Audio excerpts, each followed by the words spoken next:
Support comes from the Missouri Forest Products Association, committed to conservation and careful management of the state's forests to make them more resilient and better habitats for wildlife. ChooseWood.com. From St. Louis Public Radio.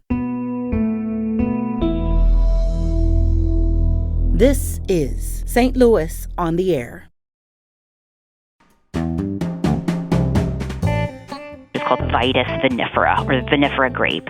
And that is what, when you're drinking a Cab Sav or a Pinot Noir or a Shiraz, generally that's what you're drinking. However, it doesn't have any natural protections from this phylloxera insect. It is now the way most vineyards are growing their vinifera grapes is on grafted rootstock. There's only a handful of vineyards around the world that don't graft. I'm Rod Milam, in for Sarah Fensky. Modern-day France has literal roots and stems and leaves that originate from Missouri. Here to discuss a new exhibit at the Missouri Botanical Garden called Grafting the Grape, American Grapevine Rootstock in Missouri and the World is Nezhka Pfeiffer, curator of the Stephen and Peter Sachs Museum at the Missouri Botanical Garden. Good afternoon, Nezhka. Thank you very much for joining us here on St. Louis Public Radio. Good afternoon, Rod. Thank you so much for having me.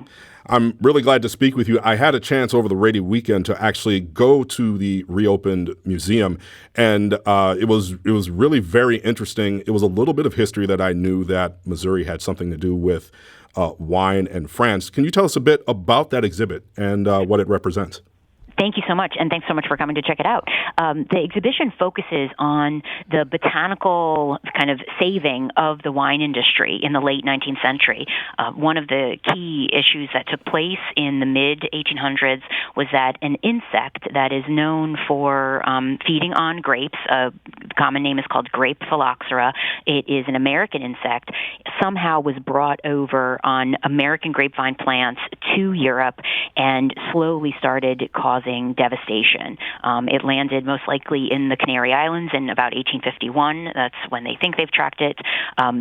But it actually spread through Portugal and Spain, but it really devastated the French vineyards because so much of the French agricultural product was related to wine and the vineyard grapes. So the grapes grow all over the world, in different tropical climates and some temperate climates, but the one that everybody likes to drink or most obviously thinks of when they think of wine is the Central Asian and European grapevine berry. And I'm just going to call that by its species name, which is called Vitis vinifera, or vinifera grape. And that is what, when you're drinking a Cab Sav or a Pinot Noir or a Shiraz, generally that's what you're drinking. However, it doesn't have any natural protections from this phylloxera insect. When the phylloxera slowly was spreading throughout the vineyards in Europe, it basically was munching them to bits. The roots were completely devastated. And in late 19th century France, the vintners did not know what this was. One of the interesting aspects of this insect is it's not microscopic, but it is quite difficult to see. And so originally they thought maybe it was a fungal blight or some other issue of climate change, but it was the work of an English entomologist who had actually become the Missouri state entomologist, Charles Valentine Riley, and the garden's first botanical advisor, Dr. George Engelmann, who was a German immigrant and who had spent a lot of time studying American grape species here in Missouri, that they realized that it was actually this insect because they'd seen evidence of the insect here in Missouri.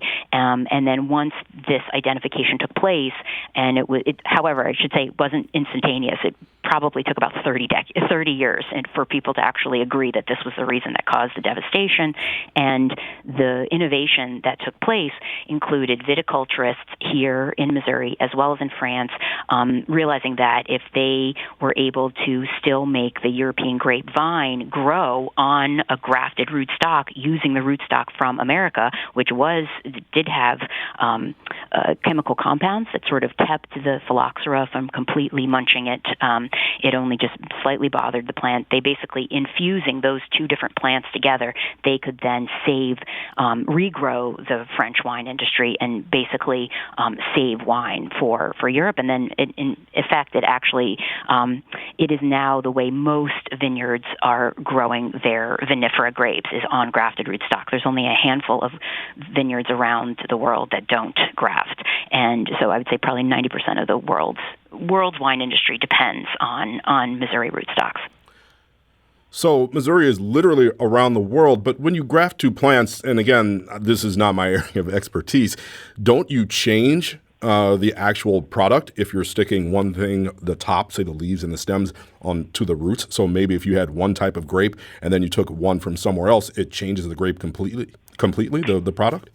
That's a very good question. And the contemporary scientists are actually finally exploring those questions.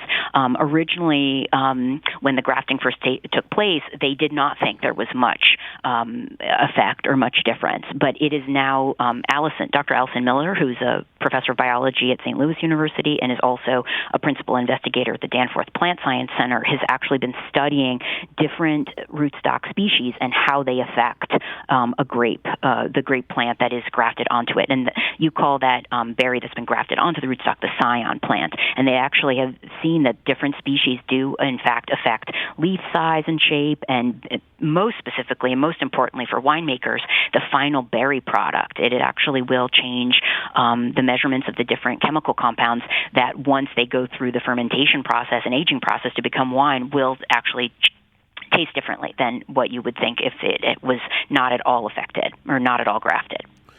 So that's interesting. So if you said maybe took a native Missouri grape like a Norton and you stuck it on top of a Cabernet Sauvignon grape, what does that become? Is it something totally different, a different tasting wine, or is it called something different?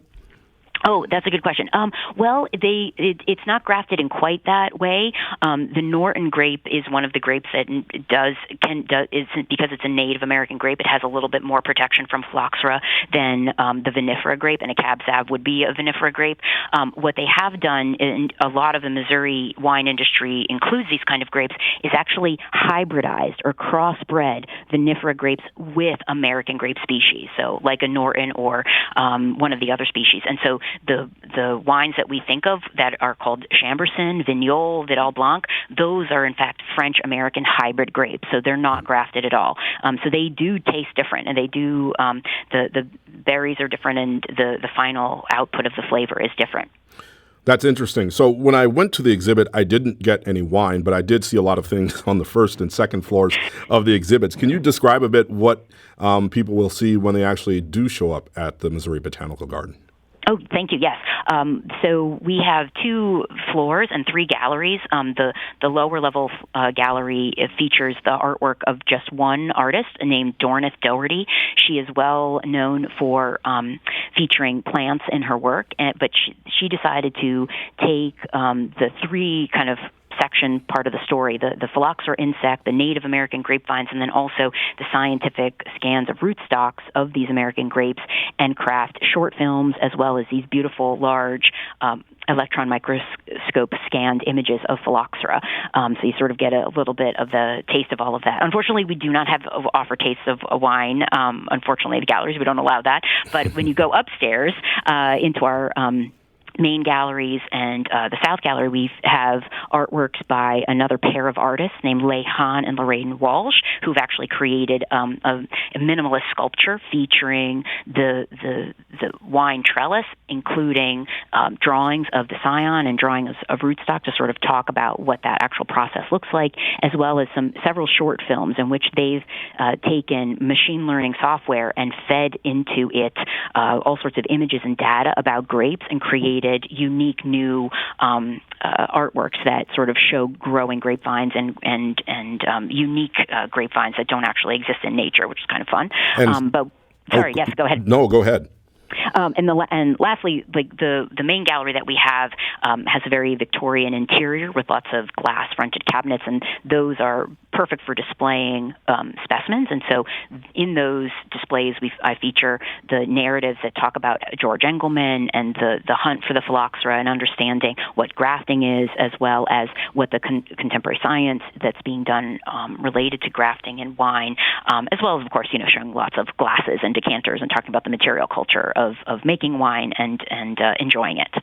So it seems like it's a multimodal sort of presentation that you have. And when I actually did go by, I was very interested in the multimedia piece that was entitled A Degree Warmer. And it wasn't just a series of animations that you had, but you also had some interesting sound that went along with that.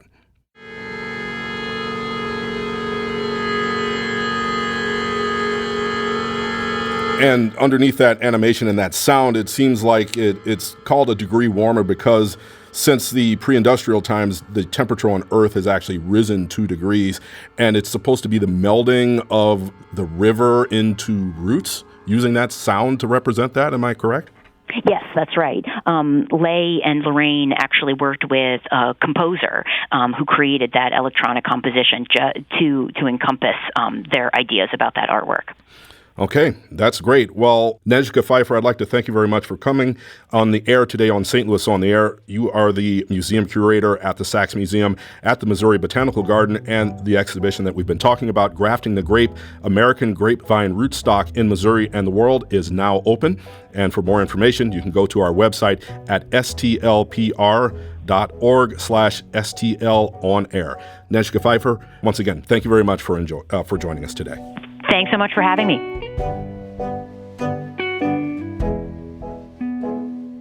St. Louis on the Air is a production of St. Louis Public Radio. Understanding starts here.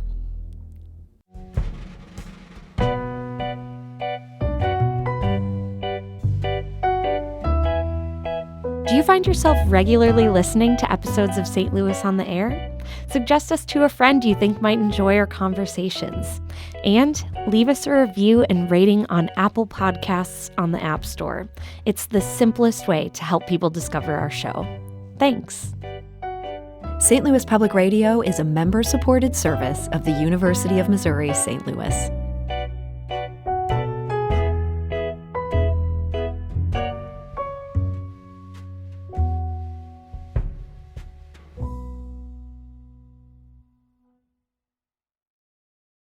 Support comes from the Missouri Forest Products Association, providing more than 41,000 jobs in the production of wood pallets, railroad ties, white oak barrels, hardwood floors, and more. Details at choosewood.com.